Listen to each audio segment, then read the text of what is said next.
ജി.ടെക് കരുനാഗപ്പള്ളി സെന്ററിൽ വിധവകൾക്കും അവരുടെ മക്കൾക്കും 30% ഫീസ് ഇളവിൽ കോഴ്സുകൾ നൽകുന്നു.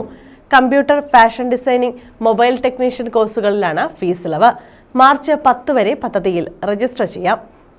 ലോകോത്തര കമ്പ്യൂട്ടർ ശൃംഖലയായ ജി.ടെക്കിന്റെ കരുനാഗപ്പള്ളി സെന്ററിലാണ് വിധവകൾക്കും അവരുടെ മക്കൾക്കും കമ്പ്യൂട്ടർ കോഴ്സുകൾ, fashion designing, mobile technician course എന്നിവ 30% ഫീസ് ഇളവിൽ ലഭ്യമാക്കുന്നത്. പദ്ധതിയുടെ ഉദ്ഘാടനം CR മഹേഷ് MLA നിർവഹിച്ചു. നമുക്കൊക്കെ അറിയാവുന്നതുപോലെ ഇത് കമ്പ്യൂട്ടർ യുഗമാണ്. ഈ രാജ്യത്തും സംസ്ഥാനത്തും ലോകത്തിലും ഒരുപാട് ബ്രാഞ്ചുകളുള്ള കമ്പ്യൂട്ടർ മേഖലയിലെ ഏറ്റവും വിശ്വസനീയമായ സ്ഥാപനമായി ജി.ടെക് കമ്പ്യൂട്ടർ എഡ്യൂക്കേഷൻ സെന്റർ വളർന്നുകൊണ്ടിരിക്കുകയാണ്. കൊല്ലം ജില്ലയിൽ തന്നെ ഏകദേശം 18ഓളം സ്ഥാപനങ്ങൾ ജി.ടെക്കിനുണ്ട്. കേരളത്തിൽ 600-ൽ പരം, ഇന്ത്യയിൽ, ലോകത്തിൻ്റെ വിവിധ രാജ്യങ്ങളിലൊക്കെ പടർന്ന് പന്തലിച്ചു ഈ മേഖലയിൽ ഒരു വിപ്ലവം തീർത്തുകൊണ്ടിരിക്കുകയാണ്.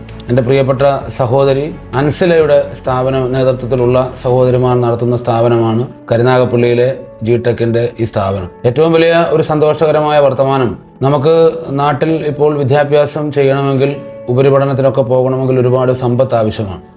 സമ്പത്ത് ഇല്ലാത്ത പാവപ്പെട്ട മിടുക്കരായിട്ടുള്ള പെൺകുട്ടികളെ സംബന്ധിച്ച് വലിയ ദുഃഖമാണ് ഇങ്ങനെയുള്ള കമ്പ്യൂട്ടർ കോഴ്സിനും മറ്റ് അനുബന്ധ കോഴ്സുകൾക്കും ഒക്കെ ചേരുക എന്നുള്ളത്. അപ്പോഴാണ് കരുനാഗപ്പള്ളിയിൽ അൻസലയുടെ നേതൃത്വത്തിലുള്ള ഈ സ്ഥാപനം ഒരു വലിയ വാഗ്ദാനം നിറവേറ്റാൻ വേണ്ടിയിട്ട് പാവപ്പെട്ട ആളുകളുടെ, സാധാരണക്കാരായിട്ടുള്ള ആളുകളുടെ മുമ്പിലേക്ക് വെച്ചിരിക്കുന്നത്. ഏറ്റവും വലിയ സന്തോഷം, വിധവകളായിട്ടുള്ള സഹോദരിമാരുടെ മക്കൾക്ക് 30% ഫീസ് ആനുകൂല്യം നൽകുന്ന ഒരു വലിയ ഓഫർ.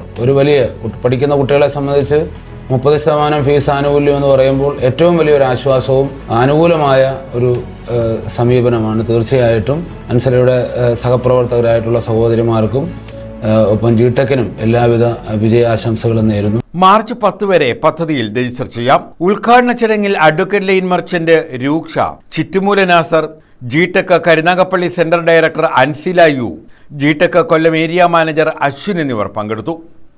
News bureau, Karunagappally.